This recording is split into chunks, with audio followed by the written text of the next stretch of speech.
নমস্কার বন্ধুরা, আজকের একটি নতুন ভিডিও নিয়ে এলাম।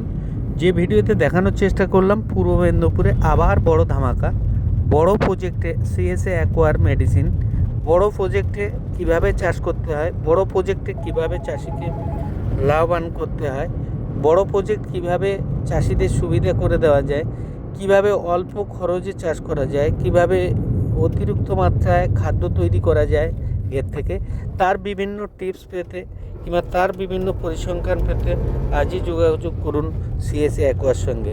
সিএসএ অ্যাকোয়া মানে বড় প্রজেক্ট কম খরচ। বড় প্রজেক্ট কম খরচে কিভাবে করা যায়, কিভাবে খাদ্য তৈরি করা যায় সেই প্রজেক্টে, সেই পদ্ধতি, সেই প্রসেসগুলো কিন্তু সিএসএ অ্যাকোয়ার সঙ্গে আছে। তাই যে সমস্ত বন্ধুরা দীর্ঘদিন ধরে মাছ চাষ করছেন, ভালোভাবে প্রফিট করতে পারছেন না, তাদের উদ্দেশ্যে বলবো অতি অবশ্য একবার হলেও সিএসএ অ্যাকোয়ার সঙ্গে যোগাযোগ করুন এবং আপনার ঘের সুরক্ষিত রেখে, সুন্দর রেখে, রাসায়নিক মুক্ত করে অর্গানিক দিয়ে চাষ করুন। ধন্যবাদ।